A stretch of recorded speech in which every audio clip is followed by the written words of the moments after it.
नमस्कार आप सभी का मेरे चैनल पे बहुत बहुत स्वागत है। आज हम कुछ बेहद इम्पोर्टेंट प्रश्न लेके आए हैं, खास करके एलसीएम और एससीएफ में वो कुछ प्रश्न जो खास करके बिहार एसएससी के लिए बहुत फेवरेबल है। कई एक बार पूछा गया है, चाहे वो स्नातक बेसिस हो या इंटर लेवल बेसिस हो। तो कुछ क्वेश्चंस को देखेंगे एलसीएम एससीएफ का, जो बहुत ज़्यादा रिपीट भी हुआ है इस बेसिस पे। ये क्वेश्चन है, देखने में आपको लगता होगा कि एक प्राइम नंबर से रिलेटेड है, अभाज्य संख्या से, लेकिन जब हम क्वेश्चन को बनाएंगे तो आपको समझ में आएगा इसमें एलसीएम और एचसीएफ का क्या इस्तेमाल है। चार क्रमागत अभाज्य संख्या जो आरोही क्रम में है, जो असेंडिंग ऑर्डर में है। क्या? चार क्रमागत प्राइम नंबर जो आरोही क्रम में है, असेंडिंग ऑर्डर में है। पहला 3 का गुणनफल 385 और अंतिम 3 का गुणनफल 1001 है, तो सबसे बड़ा प्राइम नंबर क्या है? अब देखिए, सम संख्या का एक सीक्वेंस होता है, 2, 4, 6, 8, 10, 12, हर दो के गैप पे है। इवन नंबर का सीक्वेंस हो गया, उसी तरह ऑड नंबर का सीक्वेंस होता है, 1, 3, 5, 7, 9, 11, 13, इसमें भी 2 का गैप है। लेकिन प्राइम नंबर बगैर सीक्वेंस का होता है। कैसे? 2 से प्राइम शुरू होता है, ऐसा नंबर जिसका केवल 2 फैक्टर हो। 2 से शुरू होता है प्राइम, तो 2, 2 के बाद 5, 5 के बाद 2 के बाद 3, 3 के बाद 5, 5 के बाद 7, 11, 13, इस तरीके से कंटिन्यूअसली चलता है। तो ये किसी भी स्पेसिफिक पैटर्न को फॉलो नहीं करता है। कौन सा? Prime number. तो प्राइम नंबर में आप अपने हिसाब से कुछ नहीं मान सकते हैं, लेकिन अब यहाँ चूंकि क्वेश्चन आया है तो इसके अकॉर्डिंग कैसे माने डेटा को। अब देखिए, चार क्रमागत अभाज्य संख्याएं, 4 कंजिक्यूटिव प्राइम नंबर लगातार है। कंजिक्यूटिव का इंग्लिश हुआ लगातार, प्राइम नंबर है जो असेंडिंग ऑर्डर में, बढ़ते क्रम में है। 4 कोई सा भी प्राइम है, तो अब हमको आइडिया नहीं है, मानते हैं 4 प्राइम कोई भी। एक प्राइम ले लेते हैं ए, दूसरा प्राइम ले लेते हैं बी, तीसरा प्राइम ले लेते हैं सी और चौथा प्राइम ले लेते हैं डी। 4 प्राइम हो गए। 4 क्रमागत अभाज्य संख्या जो आरोही क्रम है, इसका मतलब ये जो सारा आपका वैल्यू है वह बढ़ते क्रम में है, इसका जो सीक्वेंस है वह इंक्रीजिंग ऑर्डर में। पहला 3 का गुणनफल 385। पहला 3 का मतलब ए, बी और सी, ए इंटू बी इंटू सी, इसका मान जो है वह 385 है। ए बी सी का मान आपका कितना है? 385। अब आइए, अंतिम 3 का गुणनफल 1001 है। अब अंतिम 3 का मतलब क्या हो गया? बी गुना सी गुना डी। देख रहे हैं ना, ये कितना है? 1001। अब यहाँ पे इसके अलावा हमको कुछ दिया गया है नहीं, यहाँ से अब हमको मान निकालना है। तो इस तरीके के क्वेश्चन के लिए आप क्या करेंगे? अब देखिए, पहला 3 का गुणनफल था, उसके बाद फिर अंतिम 3 का गुणनफल था, लिख दिए। अब इसको पैटर्न ये होता है कि इसको आप भाग देंगे। इसको क्या करेंगे? भाग देंगे। कैसे? ए बी सी बराबर 385 है, बी सी डी बराबर 1001 है, इसको भाग देंगे। कहेगा क्यों? इससे फायदा होगा, बी से बी कट गया, सी से सी कट गया, क्या बचा? ए बट्टा डी। अब इसको आप काटिए, लास्ट में 5 है, यहाँ 5 है, नहीं कटेगा, 2 से नहीं कटेगा, 7 से, 7 पचे 35 और हाँ कट जाएगा। देखिए 7 से काटिए, तो पहले काट लीजिए इसको, 7 पचे 35, 3 35, 7 पचे 35, 7 से काटिए, 7 एका 7, 3 30, 7 चौक 28, 7 तिया 21, 55 है, 11 से 5 बार, 11 एका 11, 11 तिया 33, 13। यानी आप कह सकते हैं कि ए बट्टा डी बराबर 5 बट्टा 13। अब ए बट्टा डी 5 बट्टा 13 हुआ, इसका मतलब है कि ए का वैल्यूएशन 5 के बराबर आया और डी का वैल्यूएशन 13 के बराबर आया। यानी ये जो ए है ये हमको क्या मिल गया जी? 5, और ये जो डी था ये कितना मिल गया? 13। तो 5 13 के बीच अब कौन सा प्राइम बच गया वो आप सीधे छाप दीजिए। तो एक प्राइम होता है 7 और एक प्राइम होता है 11। देखिए इसके अलावा भी कोई प्राइम होता है? इसके अलावा और कोई प्राइम नहीं होता है। तो 5, 5 के बाद 7, 7 के बाद 11, 11 के बाद 13। मेरा जो बात बोले वो समझ में आपको आया क्या? एक का मान 5, डी का मान 13, बीच में 2 बच गया, दोनों प्राइम लिख दिए। ये बढ़ते क्रम में है, आरोही क्रम में है, असेंडिंग ऑर्डर में है। अब क्या पूछा? सबसे बड़ा नंबर, तो सबसे बड़ा 13 हो जाएगा। सबसे छोटा पूछेगा तो 5, पूछ देगा कभी सभी का योग बताइए तो 7 5 12, 12 और 13 जोड़ देंगे तो 25, 25 और 11 कितना 36। कभी पूछेगा पहला अंतिम का गुणनफल बताइए, 5 गुने 13 65 हो जाएगा। कभी पूछेगा बीच के दोनों का गुणनफल तो 7 गुने 11 77।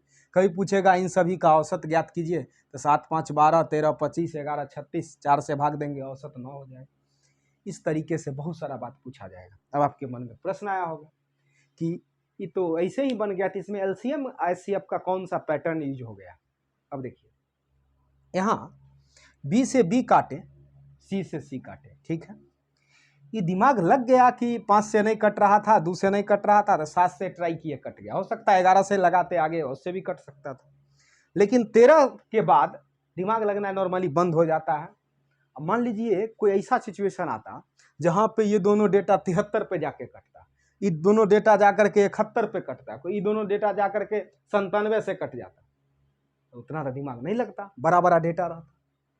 तो जब ये वैल्यू नॉर्मली एट रैंडम आप सोचते हैं 2-4 वैल्यू से अगर नहीं कट रहा है और टिपिकल वैल्यू आएगा तो उस दरमियान ये दोनों किससे कटेगा, इसको पता लगाने के लिए हम लोग महत्तम का प्रयोग करते हैं, एचसीएफ का। क्योंकि अगर 2 नंबर का हम महत्तम निकालते हैं एचसीएफ तो उससे तो वो नंबर ऑटोमेटिकली कटेगा।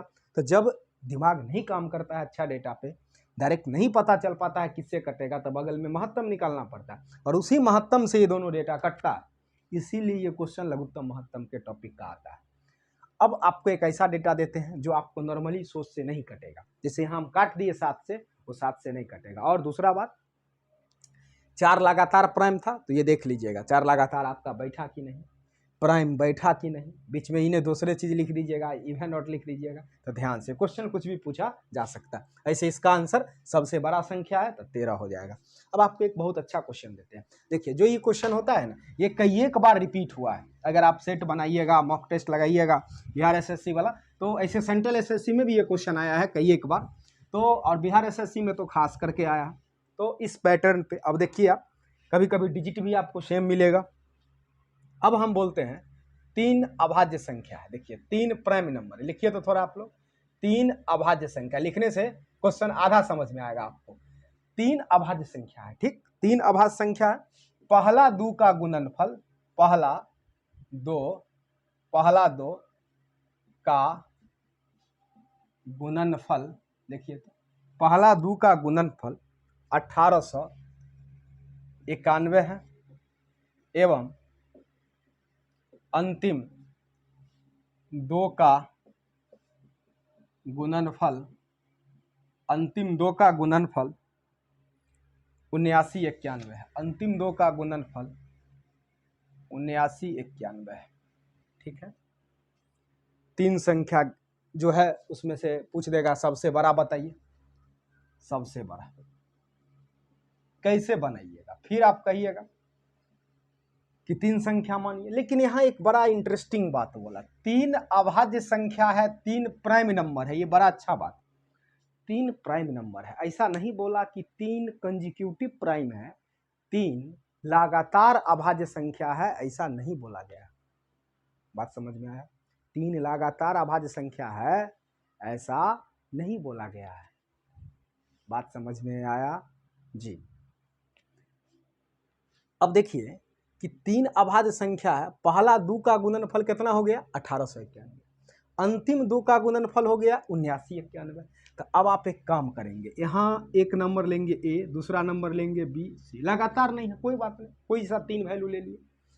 पहला 2 का गुणनफल यानी ए गुना बी का मान 1891 है और बी गुना सी का मान, देखिए तो बी गुना सी का मान 7991 है।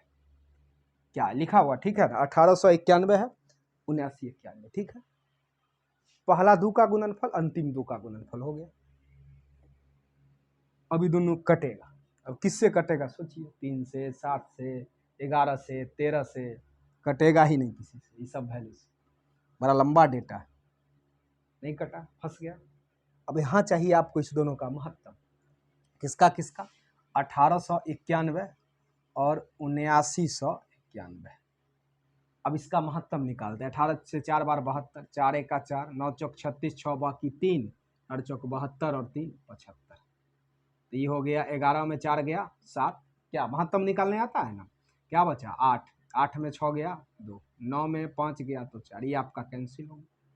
अब आप देखेंगे तो यहाँ 1800 कितना 91, क्या लग सकता है कितना 4 से 4 बार, 7 चौक 28, 8 बाकी 2, 4 दूना 8, 2 10, 0 बाकी 1, 4 चौका 16 और 1 17, क्या बचेगा 11 में से 8 गया 3, यहाँ देखिए 8, ये बच गया 8 में 7 183, क्या अब इधर लगाएंगे 183 का 427, 18 दूना 36, दो बार में लगना चाहिए, 3 दूना 6, 18 दूना 36, 12 में 6 गया 6, 3 में से 3 गया खत्म, 3 बार में 183 लग करके 61, यानी ये जो हम निकाले महत्तम 61, यही 61 से ये दोनों डेटा कटेगा, ये एक लॉजिकल बात। अब 20 से b तो कट गया, 61 से कटेगा तो 61 से 3 बार काटेंगे तो कितना कट गया 183, बच गया 6, 31 बार। 61 से इसको काटेंगे, 61 से एक बार काट दिए तो 61 बच गया, उधर 9 9 18 189, 61 से 3 बार 183, 61 का 31 बट्टा 131, यानी ए बट्टा सी का मान आ गया 31 बट्टा 131। अब दो गो मान हमको पता चल गया, एक ए का मान पता चल गया 31 और एक सी का मान पता चल गया 131। अब बच गया बी का मान, अब बी निकाला नहीं जाता, हो गया आंसर तुरंत। अब यहीं से अब देखिए बी अगर पढ़े निकालिएगा तो कैसे निकालिएगा तो आपको पता है कि ए गुना बी का मान 1891 है, आपको पता है कि ए गुना बी का मान 1891 है। अब ए का मान हो गया 31, सी का मान 131, तो ए का मान अगर आप 31 बैठाइएगा, 31 गुने बी 1891, 31 से कटेगा 6 बार 183, और उधर सॉरी हाँ 31 है ना, हाँ 31 से काटिएगा तो 6 बार में हो गया 186, 3 61, यानी बी बराबर हो गया। अब आप दिमाग लगाइए, ए गुने बी बराबर 1891 था, तो ए का मान 31 यहाँ पुट किए, बी को रहने दिए, तो बी का मान कितना आ गया 61। अब ये 61 को अगर गौर करेंगे तो यहाँ पे एचसीएफ है, तो कभी भी अगर आपको डेटा निकालना हो तीन डेटा, तो 3 डेटा निकालना हो तो ए गुना बी, बी गुना सी दोनों कट गया, ए बट्टा सी, आपको 2 गो डेटा मिल गया, एक डेटा का जरूरत है। अब वो डेटा हमेशा यहाँ का जो महत्तम निकलता है बीच में वही होगा, क्यों? क्योंकि अब देखिए आप ए का मान 31 आ गया, ए का मान 31 है और सी का मान कितना है 131, 31 131 के बीच तो बहुत सारा प्राइम होगा, बहुत सारा प्राइम है, 37 है, 41 है, 47 53, बहुत सारा है। अब कौन होगा, तो कौन होगा, तो इतना जो कैलकुलेशन करेंगे टाइम बर्बाद होगा, क्योंकि एक तो महत्तम में टाइम लग गया, तो वो जो 61 होता है वही हमेशा बीच में होगा। ए गुना बी, बी गुना सी, सब मान दिया हुआ था, काटे ए का मान 31 आया, सी का मान 131, तो ए 31 आया, बी अपना मन से डायरेक्ट बैठा दीजिएगा बगैर कैलकुलेशन का 61, सी 131। अब आपके मन में एक प्रश्न आएगा कि अगर मान लीजिए कि 4 डेटा रहता लगातार, सॉरी 4 डेटा अगर रहता बिना लगातार, जैसे सिर्फ रहता कि 4 अभाज्य संख्या है, तो क्या पॉसिबिलिटी होता है यहाँ बनाने का, तब ये क्वेश्चन फंस जाता। 4 अगर डेटा रहेगा तो हमेशा आपको लगातार प्राइम बोलेगा, क्यों? अगर 4 लगातार नहीं बोला तो दिमाग लगाइए, ए गुना बी गुना सी, और फिर नीचे रहता बी गुने सी गुना डी, तो पता ही चलता कि ए बट्टा डी का मान आ जाता, बीच में 2 गो मान फंस जाता, तो 2 गो मान फंसता तो ए गुने बी गुने सी बराबर अगर 1891 करते तो एगो का मान ए का पता होता, बीच में 2 गो मान मल्टीपल में आ जाता, कभी क्वेश्चन पॉसिबल नहीं है। तो लगातार अगर पूछेगा तो 5 गो प्राइम पूछ सकता है, 7 लगातार प्राइम पूछ देगा, कोई इम्पैक्ट नहीं पड़ेगा, क्योंकि शुरू अंत निकल के आ जाएगा, अब बीच में सब अपने आप कंजिक्यूटिव डेटा बैठ जाएगा, उसमें पता रहेगा।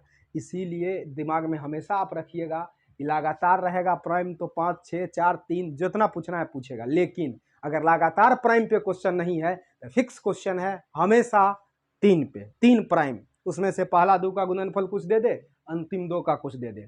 तो जैसे ही आप पहला 2 का गुणनफल अंतिम 2 के गुणनफल को कैलकुलेट करेंगे तो बीच वाला टर्म कट जाएगा, शुरू और लास्ट आ गया, तो बीच वाला निकालिएगा मत, जो महत्तम है वो बीच में बैठ गया, हो गया।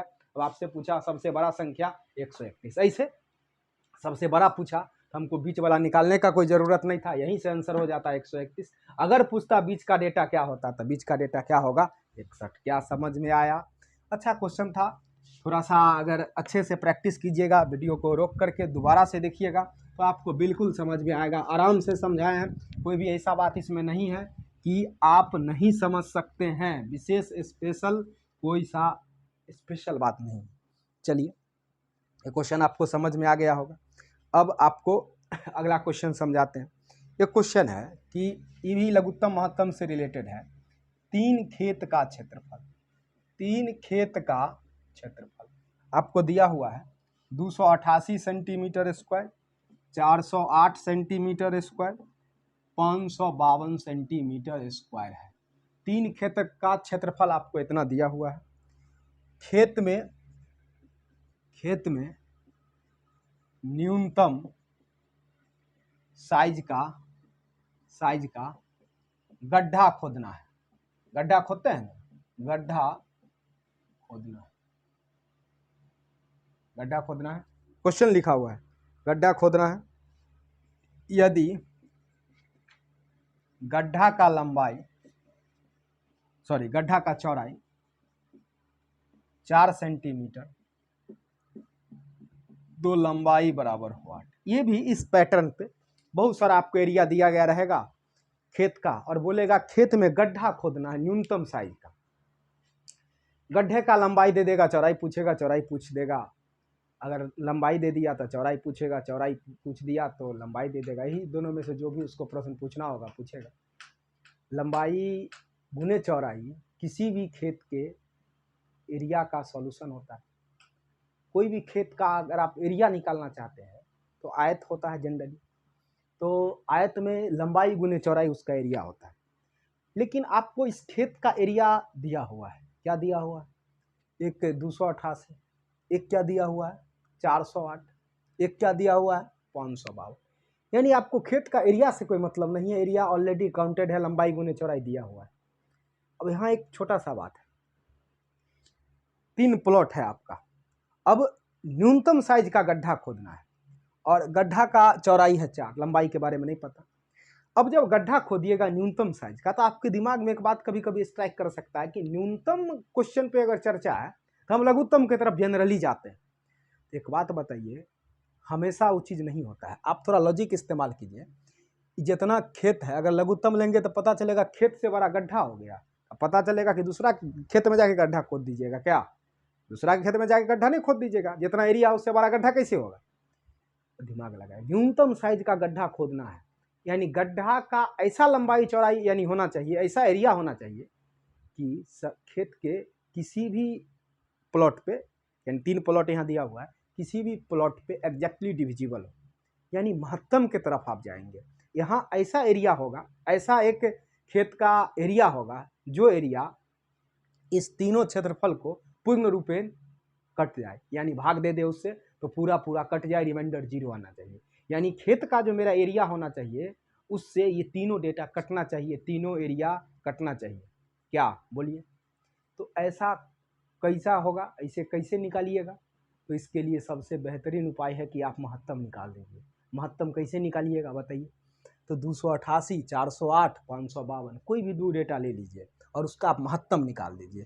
तो 288, 408 निकालिए तो महत्तम कितना बार लगाइएगा? एक बार, एक ही बार लगेगा। 8 में 8 गया कितना? 0, और 10 में 8 गया तो कितना? 2, 3 में 2 गया 120। देखते हैं 288 लगाइए 2 बार, 240, 48, 120, 48 से 2 बार लगेगा 96, 24, 24 से लगेगा 48, 2 बार में कट जाएगा। खुद से आप निकाल सकते हैं महत्तम क्या आया, तो 24। यानी ये जो आपका महत्तम आया 24 यहाँ, और सेंटीमीटर स्क्वायर आया, इसका मतलब यह एक प्रकार का क्षेत्रफल है। और सेंटीमीटर स्क्वायर लंबाई गुने चौड़ाई होगा तो दोनों सेंटीमीटर में होगा, इसलिए सेंटीमीटर स्क्वायर। ये जो क्षेत्रफल है यही क्षेत्रफल आपका होगा गड्ढा का। ये गड्ढा का क्षेत्रफल आया, और गड्ढा जनरली जब चौड़ाई दिया हुआ है, लंबाई पूछ रहा है, आयताकार होगा, यानी लंबाई गुने चौड़ाई का मान आपका कितना दिया हुआ है 24। लंबाई नहीं पता, चौड़ाई 4, 24 काटेंगे तो L बराबर 6, यानी जो गड्ढा होगा वो 6 सेंटीमीटर का था। कभी भी आपको खेत पे आधारित अगर क्वेश्चन आ गया, किसी भी कारण से खेत पे आधारित क्वेश्चन आ गया और बोल दे कि इस तरीके से न्यूनतम साइज का गड्ढा खोदना है, तो ऐसे ही बनाइएगा। चलिए, क्या इसमें कोई दिक्कत है तो आप बता सकते हैं, और कुछ नहीं। एक क्वेश्चन और है जो इस तरीके से आपको लघुत्तम महत्तम में आपको अक्सर पूछा जाता है। टाइल्स का संख्या, मान लीजिए खेत है या कोई प्लॉट है, उस पर किसी को टाइल्स लगाने का इच्छा हुआ। क्या चीज़ लगाने का? टाइल्स लगाने का, स्मारक वगैरह बनाना होगा, टाइल्स लगा दिया। लिखिए, एक आयताकार खेत का, एक आयताकार खेत का आकार 284 गुना 200, इधर लिख देते हैं, आकार 284 मीटर गुना 248 मीटर है। ठीक। खेत में लगने वाला वर्गाकार टाइल का संख्या क्या हो? वर्गाकार टाइल का संख्या क्या हो? अब सुनिए, देखिए, खेत का आकार आपको पता है, इसका मतलब है कि एक प्रकार से आप एरिया बोल सकते हैं। आपको अपना रूम में, अगर बेडरूम में किसी को टाइल्स लगवाना है, मान लीजिए किसी का 12 बाई 10 का रूम है, टाइल्स लगवाना है। अब वर्गाकार टाइल्स लगवाना है, तो वर्गाकार का मतलब हो गया, वर्गाकार ही ना, हाँ, लंबाई और चौड़ाई दोनों क्या हो? बराबर। यानी 2 बाई 2 का हो सकता है टाइल्स, 4 बाई 4 का हो सकता है, जो भी प्रकार का टाइल्स हो। तो टाइल्स जो है उसका जितना लंबाई होना चाहिए उतना ही चौड़ाई होना चाहिए। अब यहाँ टाइल्स का लंबाई चौड़ाई तो पता नहीं है, वर्गाकार टाइल्स है, तो वर्गाकार टाइल्स का भुजा कितना होगा ये नहीं पता, तो आप इस दोनों का महत्तम निकालेंगे। तो इस दोनों का महत्तम हो जाएगा, 12 से नहीं कटेगा, 6 4 4 से कट जाएगा। कितना से कट जाएगा? 4 से। 4 जो है आप कह सकते हैं मीटर, ये महत्तम आया। ये महत्तम होगा वर्गाकार टाइल का भुजा, वर्गाकार टाइल का भुजा, साइड। अब टाइल्स जगह कितना लेगा एक टाइल्स, तो दिमाग लगाइए, 4 मीटर भुजा है, तो 4 लंबाई होगा टाइल्स का और 4 ही चौड़ाई होगा। तो इसका मतलब टाइल्स जो वर्गाकार एरिया को कवर करेगा, इसको कवर जो किया, तो 4 गुना 4 यानी एक टाइल्स एक तरह से कह लीजिए 16 मीटर स्क्वायर एरिया को कवर किया। एक टाइल कितना मीटर एरिया को कवर किया? 16 मीटर। क्यों? एससीएफ पहले दोनों का निकाल लीजिए, 4 मीटर, तो वर्गाकार टाइल का साइड कितना हो गया? 4, तो एक टाइल कितना एरिया कवर किया? 16। एरिया मेरे पास है कितना? 284 गुने 248, इतना मीटर स्क्वायर खेत का एरिया है। एक टाइल 16 मीटर एरिया कवर करता है, तो इससे भाग दे दीजिए, तो आपको क्या आ जाएगा? टाइल का संख्या। टाइल का संख्या कैसे आएगा? तो खेत का एरिया पता चल गया। मान लीजिए किसी का रूम है 12 मीटर लंबा और 10 मीटर चौड़ा था, 12 गुना 10 120 मीटर स्क्वायर आपके बेडरूम का एरिया हो गया। और मान लीजिए कि 4 बाई 4 का टाइल्स लगा रहे हैं, तो 4 बाई 4 कहने का मतलब 4 लंबाई 4 चौड़ाई, तो 16 मीटर स्क्वायर एगो टाइल्स जगह लेता है, तो कितना टाइल्स सेट करेगा आपके रूम में? तो टोटल 120 में 16 से भाग कर देंगे। उसी तरीके से खेत का एरिया है इतना मीटर स्क्वायर, एक टाइल 16 मीटर स्क्वायर लेगा। ये जो 16 मीटर हुआ, ये क्या हुआ? एक टाइल का क्षेत्रफल। एक टाइल का क्षेत्रफल हो गया 16 मीटर स्क्वायर। एक टाइल कितना एरिया कवर करता है? 16 मीटर स्क्वायर। एक tile 16 metre square area cover करता है। हमको टाइल कितना लगाना है? टाइल की संख्या चाहिए, तो टोटली खेत का एरिया है उसमें एक टाइल के एरिया से भाग देंगे। यानी एक तरह से आप कह सकते हैं कि खेत का क्षेत्रफल में हम किससे भाग दिए हैं? एक टाइल का क्षेत्रफल से। एक टाइल का क्षेत्रफल से हम भाग दिए। काटिए, 4 चौका 16, 4 सत्ते 28, 71, 4 से भाग दीजिएगा, 4 छक 24, 62, कट गया। 71 गुना 62 गुना कर दीजिएगा, उतना ही टाइल्स की जरूरत होगा। बात समझ में आया? तो कभी भी टाइल्स का एरिया अगर चाहिए तो आप जो दिया गया डेटा है उसका पहले महत्तम निकालेंगे, तो अपने आप वर्गाकार टाइल्स का भुजा आ जाएगा, उसको 2 बार गुना कीजिएगा तो टाइल्स का एरिया आ जाएगा। और टाइल्स की संख्या अगर निकालना होगा तो जितना बड़ा एरिया होगा वो पहले लिख लीजिएगा, और एक टाइल का एरिया क्या होगा उससे उसमें भाग दे दीजिएगा, तो टाइल का संख्या आ जाएगा। तो इस तरीके से ये चारों पांचों क्वेश्चन बेहद इंपॉर्टेंट था। आप सभी वीडियो को देखिए, देख करके वीडियो का आनंद लीजिए मैथ्स का। और अपने तैयारी को और ज़ोर शोर से लगाइए। अगर एग्ज़ाम बहुत जल्द हो जाएगा तो और बेहतर है। अपने आप को प्रिपेयर कीजिए, साथ ही दोस्त लोग को बता दीजिए। जो वीडियो देखे साथ में सब्सक्राइब भी कर दीजिए और शेयर भी कर दीजिएगा। फिर आपको अगला पार्ट लेके आएंगे। तब तक अच्छे से रहिए, सुरक्षित रहिए। धन्यवाद आप सभी का।